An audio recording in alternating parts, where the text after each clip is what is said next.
प्यारे बच्चों, जय हिंद।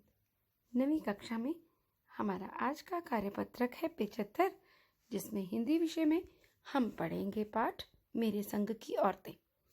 बच्चों, हमने इस पाठ के कुछ अंश पहले पढ़ लिए हैं और उस अंश में हमने ये जाना कि लेखिका इस कहानी को एक संस्मरण के रूप में लिखती है और इस कहानी में अपनी परदादी, नानी, माँ, अपनी दादी, अपनी बहनों और स्वयं का उल्लेख करती है। मेरे संग की औरतें यानी मेरे संग में मुझसे पहले की पीढ़ी, मेरे बाद की पीढ़ी और मेरे साथ की पीढ़ी, अपने उन औरतों का जिक्र करती है। तो इसमें उन्होंने अपनी बहनों के जीवन का, स्वयं के जीवन का, अपनी माँ, नानी माँ, दादी और परदादी के जीवन का वर्णन किया है। उन पर आधारित रचना है। ये पूरा पाठ स्त्री जीवन पर आधारित रचना है। ये बताता है कि स्वयं के व्यक्तित्व को बनाए रखते हुए भी समाज की परंपराओं में बंधकर रह सकती है औरत। वो समाज की परंपराओं में बंधी भी रहती है, फिर भी लीक से हटकर कार्य करती है। और ये चीज़ लेखिका को अचंभित करती है कि कैसे उसकी जो नानी है, जो कि बहुत पुरातन पीढ़ी की औरत है, परंपरावादी औरत है, किस प्रकार से अपने विचार, अपने स्वतंत्र सोच रखती है और अपनी बेटी का विवाह एक स्वतंत्रता सेनानी के साथ तय कर देती है, अपने पति के विचारों के विरुद्ध। यानी वो बिल्कुल संस्कारों में बंधी है, परंपराओं का निर्वाह करती है, अपने पति के आगे कभी कुछ नहीं भूलती, किंतु अपना एक स्वतंत्र विचार और सोच रखती है और उस सोच के साथ खड़ी होती है।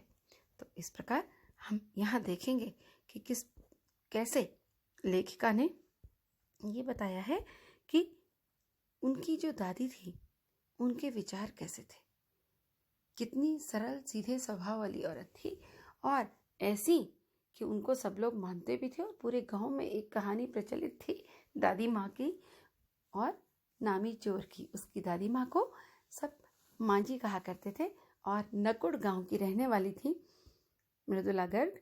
और नकुड़ गांव में एक कहानी प्रसिद्ध थी माँ जी और नामी चोर की। वो उसकी दादी की ही जीवन की एक घटना है। उन्होंने उसी का जिक्र करते हुए ये गद्यांश जो हमारे सामने प्रस्तुत है, इसे लिखा है। तो हम इसे पढ़ते हैं। हुआ यूं था कि किसी शादी के सिलसिले में नकुड़ की हवेली के तमाम मर्द बारात में दूसरे गांव गए हुए थे। बच्चों, गांव में ये रिवाज था पहले कि बारात में महिलाएं नहीं जाया करती थी, केवल पुरुष सदस्य ही जाया करते थे। और जो महिलाएं थी वो फिर रात्रि में सज धज कर रत जगह मनाया करती थी। रत जगह यानी रात्रि में जागना। तब वो सज धज कर विभिन्न प्रकार के गीत, संगीत और स्वांग आदि नाटक किया करती थी। और इस प्रकार वो भी विवाह को एंजॉय किया करती थी। विवाह के संबंध में जितनी भी परंपराएं हैं, रीतियां हैं, उनका निर्वाह भी किया करती थी। और वो बारात पे नहीं जा सकती थी तो इसका ये अर्थ नहीं था कि उन्होंने उसका आनंद नहीं लिया। वो घर में रात्रि में इस प्रकार के रत जगह का आनंद लिया करती थी। आज भी गांव में ये परंपरा है कि जब बारात चली जाती है तो उसके बाद जो औरतें होती हैं वो नाच, गाना, संगीत आदि करती हैं। तो वहाँ भी ऐसा ही हो रहा था। नाच, गाने और ढोलक की थाप के शोर में एक नामी चोर कब सेंध लगाकर हवेली में घुसा, किसी को खबर ना हुई। नामी चोर यानी उस इलाके में उस चोर का बड़ा नाम था।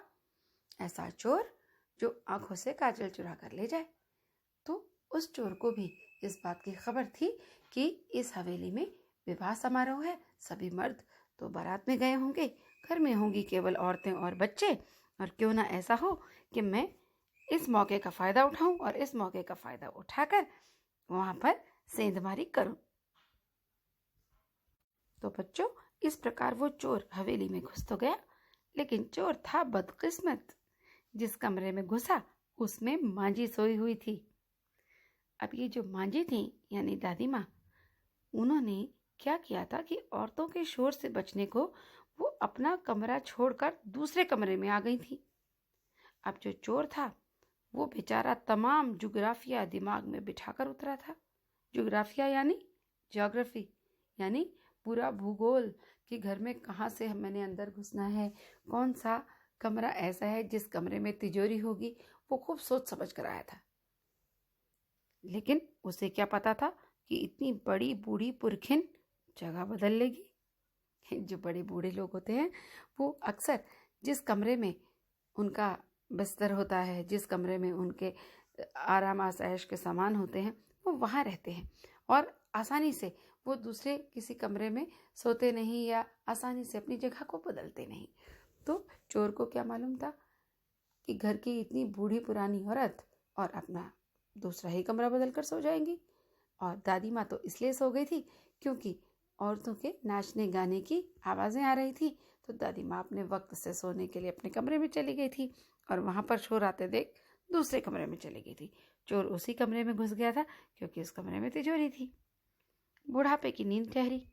चोर के दबे पाँव की आहट से भी खुल ही गई। यानी चोर तो बड़े दबे पाँव घुसा था, लेकिन बूढ़े लोगों को नींद कम आती है और एक आहट से ही उनकी नींद खुल गई। अम्मा जी ने बड़े इत्मीनान से पूछा, आराम से पूछा, कौन? चोर ने युगों से चला आ रहा पारंपरिक असंगत सा जवाब दिया, जी मैं। यानी अगर चोर से ये पूछे कोई आधी रात को कि कौन, तो वो क्या कहेगा? तो उसने कहा, जी मैं। माँ जी ने कहा, पानी पिला। जी मैं। चोर झिझक कर रह गया कि क्या मैं पानी पिलाऊं? मुझसे कह रही हैं? तब तक माँ जी बिस्तर के बराबर में टटोल कर देख चुकी थी। लोटा था जो पानी का, वो खाली था। उन्होंने कहा, ऐसा कर, ये लोटा ले और कुएं से पानी भर ला, पर देख कपड़ा कसकर बांधे रखियो और तरीके से छानियो।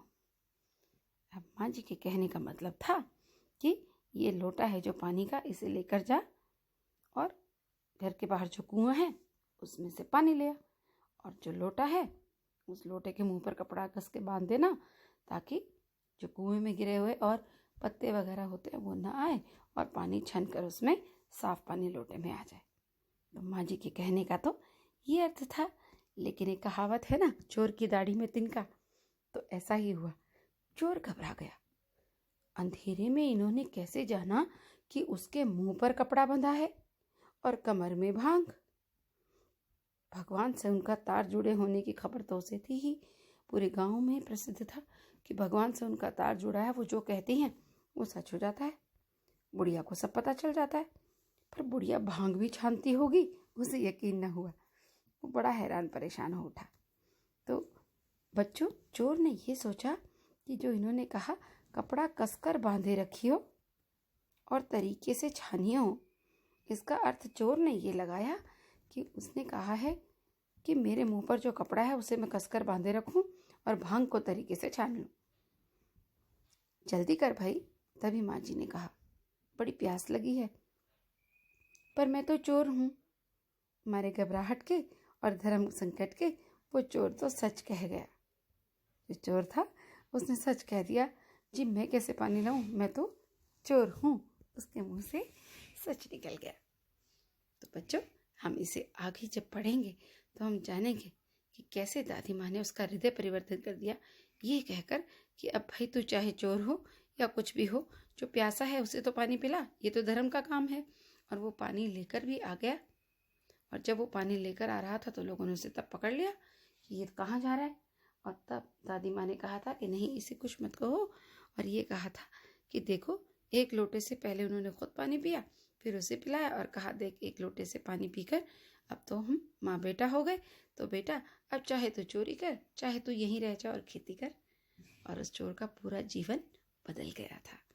आप लोग इस कहानी को अपनी पुस्तक में से ज़रूर पढ़िएगा। इस गद्यांश पर आधारित जो प्रश्नोत्तर है उसे देखते हैं। प्रश्न 1, किसी को चोर के सेंध लगाकर हवेली में घुसने की खबर क्यों नहीं हुई? प्रश्न 2, लेखिका ने चोर को बदकिस्मत क्यों बताया?